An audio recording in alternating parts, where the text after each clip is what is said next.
बरगदपुर गांव में शाम ढलते ही चहल पहल बढ़ जाती थी। इसी बाजार के एक कोने में राजू अपना मोमोज का ठेला लगाता था, जिसके ठेले पर मोमोज के बड़े बड़े बर्तनों से भाप तो निकलती थी, लेकिन राजू के चेहरे पर सिर्फ मायूसी होती थी। वजह साफ थी, बाजार में 3 और नए मोमोज के ठेले खुल गए थे, जो कम दाम में ज्यादा मोमोज और चटनी दे रहे थे। राजू का मोमोज का धंधा बिल्कुल मंदा पड़ चुका था। आज फिर आधा सामान बच गया। अगर ऐसा ही रहा तो इस महीने की राशन की उधारी कैसे चुकाऊंगा? गांव वाले अब मेरे सादे मोमोज देखना भी नहीं चाहते। तभी गांव के श्यामलाल काका वहां से गुजर रहे थे। राजू ने उन्हें आवाज दी। श्यामलाल काका, आज मोमोज नहीं खाओगे? एकदम ताजे और गर्मा गर्म बनाए थे।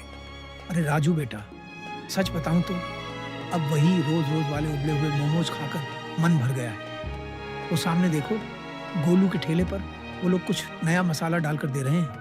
पूरी भीड़ वहीं जुटी है। काका, स्वाद तो मेरी चटनी में भी है, एक बार खाकर तो देखिए। गुस्सा मत करना राजू, पर जमाने के साथ बदलना पड़ता है। तुम कुछ नया नहीं लाओगे तो लोग वहीं जाएंगे जहाँ कुछ अलग मिलेगा। काका सामने वाले ठेले की तरफ बढ़ गए। राजू भारी मन से अपने मोमोज ढकने लगा था। तभी बाजार में एक बस आकर रुकी। बस से एक नौजवान उतरा, जिसके हाथ में एक बड़ा सूटकेस था। वो कोई और नहीं, राजू का छोटा भाई अमन था।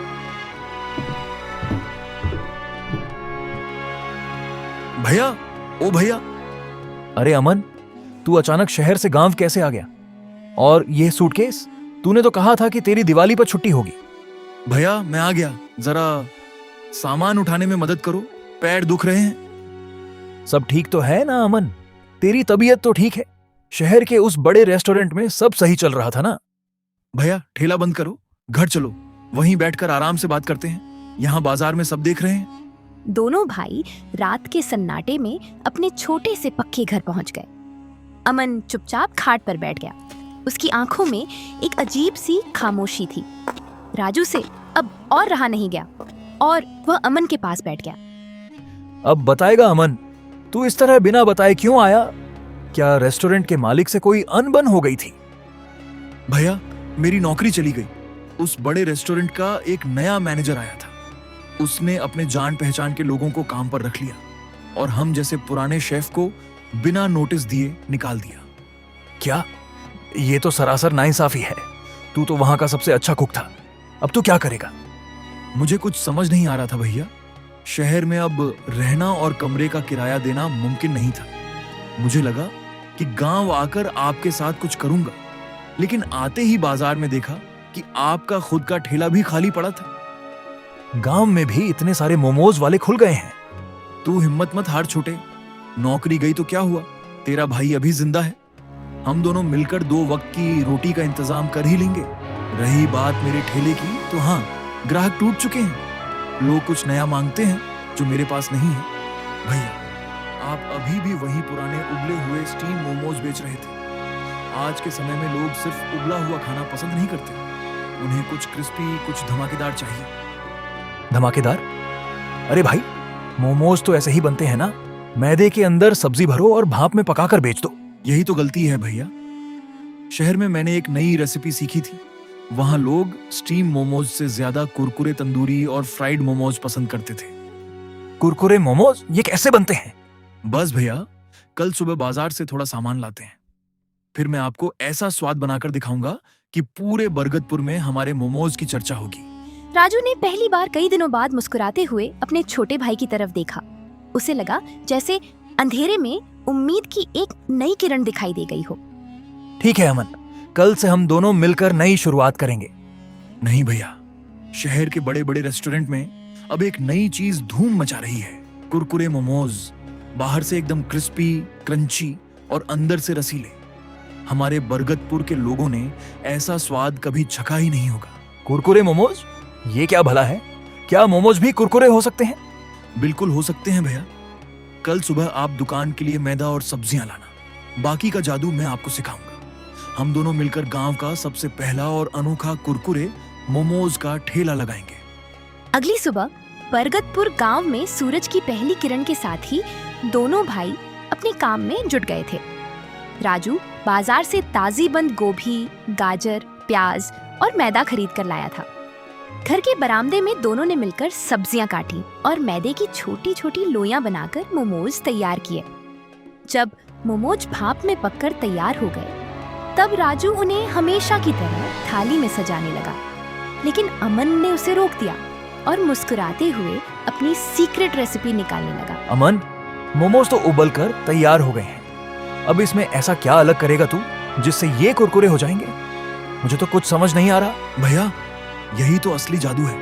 ये देखो, ये कॉर्न फ्लोर का घोल है, और इस दूसरी थाली में जो आप देख रहे हो, ये कुचले हुए कॉर्नफ्लेक्स हैं। इसी से मोमोज को वो करारापन मिलेगा जो गांव वालों ने पहले कभी नहीं देखा। अच्छा, तो तू इन उबले हुए मोमोज को पहले इस घोल में डुबोएगा और फिर उन सूखे कॉर्नफ्लेक्स में लपेटेगा। पर इससे स्वाद कैसा आएगा? स्वाद ऐसा आएगा भैया कि लोग उंगलियां चाटते रह जाएंगे। अब आप चूल्हे पर कढ़ाई चढ़ाओ और तेल को खूब गर्म करो। हमें इन्हें डीप फ्राई करना है। अरे अमन, तेल में डालते ही ये तो एकदम सुनहरे होने लगे और खुशबू तो पूरे घर में फैल गई है। गोलू और बाकी ठेले वाले तो बस उबले मोमोज को तवे पर थोड़ा सा सेक देते हैं, पर यह तरीका तो बिल्कुल अलग है। तभी तो इसका नाम कुरकुरे मोमोज है भैया। अब जरा इसे हाथ में लेकर देखो, इसकी ऊपरी परत कितनी सख्त और करारी बनी है। जब ग्राहक इसे चबाएगा तो सबसे पहले कुरकुरे की आवाज आएगी और फिर अंदर की रसीली सब्जियां मुंह में घुल जाएंगी। शाम के 5 बजे बजते ही दोनों भाई बाजार में अपना ठेला लेकर पहुंच चुके थे। अमन ने ठेले के आगे एक बड़ा सा बोर्ड टांग दिया था, जिस पर साफ अक्षरों में लिखा था। अपनी ओर खींचना शुरू कर दिया था। सबसे पहले वही श्यामलाल काका वहां से गुजरे, जो कल राजू को नसीहत देकर गए थे। अरे राजू, ये आज क्या नया तमाशा खड़ा किया है तुमने? कुरकुरे मोमोज?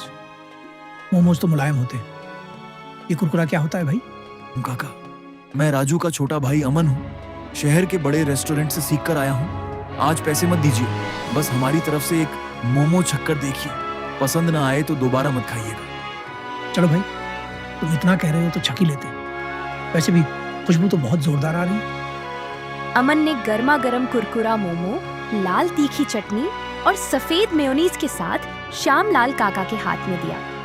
जैसे ही श्यामलाल काका ने पहला बाइट लिया, एक जोरदार क्रंच की आवाज आई। काका की आंखें फटी की फटी रह गईं। उन्होंने झटपट दूसरा और तीसरा मोमो भी मुंह में डाल लिया और स्वाद का आनंद लेने लगे। वाह राजू, वाह अमन, भाई वाह!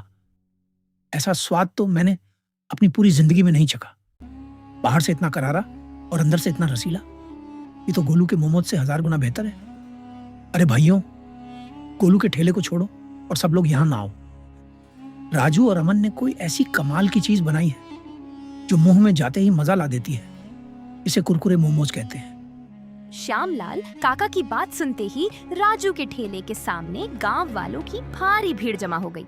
हर कोई उस क्रंच की आवाज और अनोखे स्वाद को छकना चाहता था। अमन फटाफट मोमोज फ्राई कर रहा था और राजू प्लेट सजाकर चटनी परोस रहा था। गोलू और बाकी ठेले वाले दूर खड़े होकर राजू के ठेले पर लगी लंबी कतार को हैरानी और मायूसी से देख रहे थे। उस दिन राजू का सारा सामान सिर्फ 2 घंटे में बिक गया था। देखते ही देखते 2 हफ्ते बीत गए। 2 हफ्ते बीत चुके थे और बरगदपुर गांव में राजू के कुरकुरे मोमोज का डंका बजने लगा था। शाम होते ही लोग पहले से आकर लाइन लगा लेते थे। दोनों भाई मिलकर बहुत खुश थे और उनकी कमाई भी पहले से 3 गुना बढ़ चुकी थी। वक्त का पहिया घूमता गया और राजू का वह छोटा सा ठेला अब एक आलीशान दुकान का रूप ले चुका था। बरगदपुर गांव के उस बाजार में जहां कभी राजू मायूस होकर बैठता था, आज एक सुंदर सी दुकान सज चुकी थी।